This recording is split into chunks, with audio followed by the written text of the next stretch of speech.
এত শ্রীকৃষ্ণ বলল, হে অর্জুন মেরুদণ্ড সোজা হয়ে বসো, আর আমরা ঢলে পড়তেছি অঙ্গে মাখরে বৃন্দাবনের ধুলি। মৃন্ময়ী প্রতিমাকেও প্রণাম করিবে না, শত ব্রহ্ম হত্যাও করবে, গুরুর আজ্ঞা ছাড়া অন্যের নির্দেশে বিশ্বাস করবে না। কুলার্ণবতন্ত্র স্বয়ং শিব বলতেছে। ধর্মের উত্থান যে পড়ালেখা শুরু হয়েছে, মানুষ এই পড়তে পড়তে যখন একটা শ্রী ঠাকুরের সত্যানুসরণ, অনুশ্রুতি, সম্বিতি বইগুলি যদি কেউ যদি হাতে পায়, আমি বুঝি সেই এক ঈশ্বরের বিভিন্ন রূপ। তাই ঠাকুর বললেন, দেবদেবী তোর থাক না যতই, ইষ্টে যদি এক না হলো, কি ফল তাতে হবে রে তোর, সবই যে তোর ব্যর্থ গেল। চৈতন্য রামকৃষ্ণানুকূলং পূর্বত নিপুরণম শাশ্বতং বর্তমানম।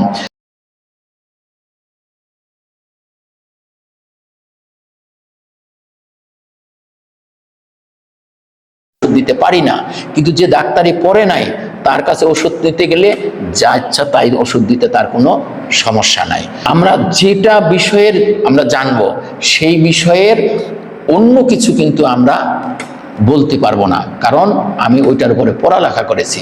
যখন আমাদের কাছে, তখনই আমরা বলতে পারি মৎস্য কুর্ম কোল নিঃসিংহ বামন শরীরম রামকৃষ্ণ বুদ্ধ যীশু মোহাম্মদ রূপায়তম চৈতন্য রামকৃষ্ণানুকূলং পূর্বত নিপুরণম শাশ্বতং বর্তমানম। তখন আমরা মনে করি ওই যে মৎস্য কুর্ম কোল নিঃসিংহ বামন শরীরম। কি মন্ত্র বলতেছি আমি? কাউকে কি আমরা ছাড় দিয়েছি? না। তারপর বললেন কি, বুদ্ধ ঈশায় বিভেদ করিস, শ্রী চৈতন্য রসুল কৃষ্ণে জীব উদ্ধারে হন আবির্ভূত, একই ওরা তাও জানিস নি। আজকে যখন বিভেদটা চরমে, তখন তিনি সেই সাম্যের বার্তা নিয়ে আসলেন, বললেন বুদ্ধ ঈশায় বিভেদ করিস, শ্রী চৈতন্য রসুল কৃষ্ণে জীব উদ্ধারে হন আবির্ভূত, একই ওরা তাও জানিস নে। এক বাপেরই পাঁচটি ছেলে, দেখলি না তুই চোখটি মেলে, কারেরে তুই করলি স্বীকার, কারে বললি নয়, কারেরই তুই দিলি ধিক্কার, গাইলি কাহার জয়। আমরা ঠাকুরের দীক্ষা নিয়ে না বুদ্ধের নিন্দা করতে পারি, না শ্রীকৃষ্ণের নিন্দা করতে পারি, না নারায়ণের, এবং সমস্ত দেবদেবী ওই একেরই যে বিভিন্ন রূপ, আমাদের কাছে সেটা আস্তে আস্তে অনুভূতিতে আসে। অনুভূতিতে আসার ফলেই তো আমাদের মা কালীর কাছেও প্রণাম করতে আমি বুঝি সেই এক ঈশ্বরের বিভিন্ন রূপ। তাই ঠাকুর বললেন, দেবদেবী তোর থাক না যতই, ইষ্টে যদি এক না হলো, কি ফল তাতে হবে রে তোর, সবই যে তোর ব্যর্থ গেল। গুরু পিতা গুরু মাতা গুরুদেব মহেশ্বর, শিবে রুষ্টে গুরু ত্রাতা গুরু রুষ্টে ন কশ্যন। দেখেন, গুরুই মাতা গুরুই পিতা গুরুই মহেশ্বর। শিব রুষ্ট হলে গুরু রক্ষা করতে পারে, কিন্তু গুরু রুষ্ট হলে আর শিবের রক্ষা করার কিছু থাকে না। এমনও কথা আমাদের শাস্ত্রে বলা আছে, উপাসনা সতেন অপি ইয়াং বিনা ন এব সিদ্ধতে তাং দীক্ষামাশ্রয়েত ইয়ৎনা শ্রী গুরু মন্ত্র সিদ্ধয়ে। শত উপাসনা সত্ত্বেও যা নইলে সিদ্ধিলাভ হয় না, মন্ত্র সিদ্ধির জন্য সেই দীক্ষা সযত্নে গুরুর নিকট গ্রহণ করতে হয়। ব্রহ্ম হত্যা শতং কুর্যাৎ গুরু আজ্ঞা পরিপালনাৎ, বিনা আজ্ঞায়া শিষ্যে বিশ্বাসের নন্য শাসনাৎ। বলতেছে, গুরুর আজ্ঞা পালনের জন্য শিষ্য শত ব্রহ্ম হত্যাও করবে, গুরুর আজ্ঞা ছাড়া অন্যের নির্দেশে বিশ্বাস করবে না। কুলার্ণবতন্ত্র স্বয়ং শিব বলতেছে। তাহলে আমরা রাত দিন শিবের পূজা করব, আর শিব বলল এই কথাগুলি, আমরা একটাও গুরুত্ব দিব না। কিসের ধর্ম আর কিসের কি, মূর্খতার জন্য একটা চরম পর্যায়ে আমরা পড়ছি।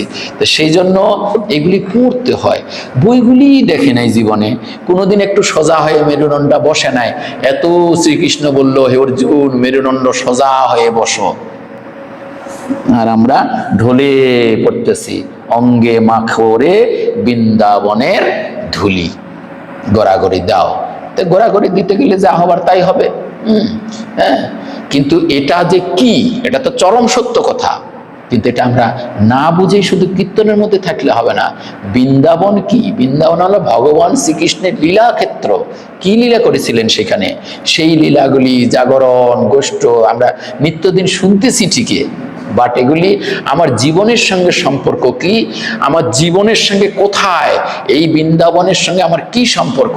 আমরা আবার বলি যেখানেই কীর্তন হয় সেখানেই বৃন্দাবন, আবার বিশ্বাসও করি, আবার একটু পরে এগুলাই চলে যায়, আবার বৃন্দাবন না গেলে হয় না। একটু আগেও বললাম যে ঈশ্বর সর্বভূতে বিরাজমান, একটু পরে দেখতে চাই এই মূর্তিটা ছাড়া কিছুই নাই, ঈশ্বর টিশ্বর সব শেষ হয়ে গেল। তার মানে কি, আবার মাকে পিটাইতেও তখন আর ঈশ্বর লাগে না, বাপকে পিটাতেও ঈশ্বর লাগে না, মানুষকে কিলাইতেও তখন আর ঈশ্বর দেখা পায় না। আর একটু আবার বললাম যে ভগবান শ্রীকৃষ্ণ সর্বভূতে, ভগবান নিজেই কইছে আমি সর্বভূতে বিরাজমান। হায় হায় ভগবান। তাহলে এই জিনিসগুলো দেখতে বলছে গুরু বুদ্ধিতে, একটা বাণী পেলাম সেদিন, গুরু বুদ্ধিতে দেবতা এমন কি তৃণ সমস্তকেই প্রণাম করবে, কিন্তু দেব বুদ্ধিতে মৃন্ময়ী প্রতিমাকেও প্রণাম করিবে না। এগুলো কথা শুনলে তো সনাতন ধর্ম থাকবেই না, দুদিন পরে সবাই ছাড়ি দিয়া অন্যখানে চলে যাবে। হ্যাঁ, বলতেছে গুরু বুদ্ধিতে দেবতা এমনকি তৃণ পর্যন্ত তাকে প্রণাম করবে।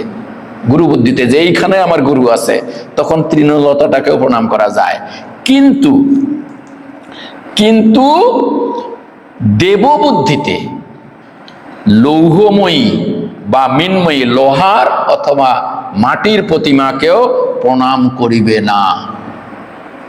দেখছ, প্রণামটাও যে করব, এইখানে আমার গুরু আছে এবং আমার গুরুরই যে বিভিন্ন রূপ সমস্ত বিশ্বে যে তিনি, তারই যে এটা আরেকটা, এটা বুদ্ধিতে তুমি সব জায়গায় প্রণাম করতে পারো, কিন্তু এইখানে আমার গুরুদেব নাই, সেটা যত বড়ই বলছে লৌহ মূর্তি হোক আর মাটির মূর্তি, সেখানে প্রণাম করবে। এ কথা তো শিবের বলা। তাহলে আমরা কি করব এখন, উপায় কি? হ্যাঁ, শিবকেও তো আমাদের রাখা চলবে না। আমরা কত সুন্দর ইত্যাদি ইত্যাদি দিয়ে সবকিছু নষ্ট করিবার জন্য উঠে পড়ে লাগছি, আর তোমার এই গ্রন্থগুলো থাকলে আমরা নষ্ট করতে পারতেছি না। কারণ এখন তো মানুষ পড়ালেখা শিখে, সবগুলা মানুষ পড়বে, আর পড়লে জানতে পারবে। আর যেভাবে এখন ধর্মের উত্থান, যে পড়ালেখা শুরু হয়েছে, মানুষ এই পড়তে পড়তে যখন একটা শ্রী শ্রী ঠাকুরের সত্যানুসরণ, অনুশ্রুতি, সম্বিতি বইগুলি যদি কেউ যদি হাতে পায়, আর যদি মনে করে যে একটু পড়ে দেখি তো, উনাকে তো মানুষ পুরুষোত্তম বলে ধ্বনি দেয়, জয়গুরু জয়গুরু বলে, উনাকে সদ্গুরু দীক্ষা নিলে নাকি সব হয়, আমি একটু দেখি তো। আমি বলছি, যার এখনো দ্বিধাদ্বন্দ্ব আছে, যার ভগবান মাটি ছাড়া আর কিছুই নাই, তারা একটু যদি জ্ঞান দৃষ্টিতে যায় এবং খোঁজা শুরু করে, আমি চ্যালেঞ্জ করতেছি 3 মাস পরে আপনার অনুভূতি চেঞ্জ হয়ে যাবে। আপনি তখন খুঁজবেন, আমরা তখন খুঁজবো যে না, এটার কথাবার্তা তো অনেক উন্নত, না জানি আরো কি কি আছে একটু। আর যখনই এক জায়গায় যাই পড়বো, জমের দালাল কিন্তু সেই, যার নিজেরই আদর্শ নাই, ইষ্ট নাই, সে যদি নেতাগিরি করে, ও আসলে জমের দালাল। তখন আপনি হট করে দেখবেন আসলে আমি তো শালা জমের দালাল হয়ে গেছি। তখন আপনার দীক্ষা নেওয়ার জন্য আপনি ছুটবেন, বলবেন ও পীযুষদা, আপনাদের কোন ঋত্বিক দীক্ষা দেয়, আমারে দেন না, আপনারা ব্যবস্থা করে দেন না, যা আমার হয়েছিল। আমি খুঁজে একাই সকালবেলা উঠে স্নান টান করে বলছে, এই যুগল, তোদের দীক্ষা দেয় কে, চল তো আমাকে নিয়ে চল। বলে কেন, তোর কি হলো? বলে পরে বলবো, আগে দীক্ষাটা দেওয়ার ব্যবস্থা কর। বাবা, আমরাও তো খাই কিছু ভাত ডাল নাকি, নাকি আপনারা একলাই খান, আমরা কিছুই খাই না। আমরা পড়াশোনা করিয়া বোকা হয়েছি, আর আপনি না পড়িয়ায় পণ্ডিত হয়ে গেছেন। হ্যাঁ, ঘটনাটা কি দাঁড়াইলো, যে আপনার না ঘাটিয়াই আপনি পণ্ডিত, আর আমরা রাত দিন সাধনা করে 36 বছর ধরে যজন যাজন ইষ্টিভূতি, সেই প্রকৃতি প্রদত্ত যে তোমার ভিতরে তাকে আবিষ্কার করতে হলে তোমাকে কি করতে হবে, যজন মানে পড়ালেখা করতে হবে, ধ্যান ধারণা করতে হবে, প্রার্থনা করতে হবে, তোমাকে ইষ্টভীতি করতে হবে। ভগবান শ্রীকৃষ্ণ বলছে, আমার দেওয়া দেবতাদের দেওয়া যিনি দেবতারকে না দিয়েই যে খায় সে চোর। তাহলে আমরা চিরকাল চোরেই থাকবো। আমরা ভোরবেলা উঠে আগে গুরুদেবের জন্য আমরা কি করি, আগে ইষ্টভৃতি, ইষ্টের ভরণ পোষণের জন্য, ইষ্টের ভোগের জন্য আমরা ইষ্টভৃতি করি। আমি সকালবেলা ভোরবেলা উঠে আগের দিনের উপার্জনের, ভোরবেলা যেটা সমস্ত শাস্ত্রে সুন্দর করে, গুরুকে তো দিতেই হবে, সবাই গুরুকে দেয়, আমি ভোরবেলা উঠে দিলাম, আর আমি হয়ে গেলাম হলো বোকা। আর আপনি সকালে উঠে পেট ভরি খাইয়াই আপনি হয়ে গেলেন চালাক, আপনি হয়ে গেলেন জ্ঞানী। তাহলে তার পৃথিবীতে কিছুই থাকে না। মূর্খ জ্ঞানী হয়ে যাই। তো আর ভগবান চাইছে কি, আমি জ্ঞানী ভক্ত চাই। সাঙ্গেনী নিত্যযুক্ত এক ভক্তি বিশেষতে প্রিয় হি জ্ঞানী ন তত্ত্ব সচদিগের মধ্যে জ্ঞানী ভক্তই শ্রেষ্ঠ, তিনি সতত আমাতেই যুক্ত চিত্ত এবং একমাত্র আমাতেই ভক্তিমান, আমি জ্ঞানীর অত্যন্ত প্রিয়।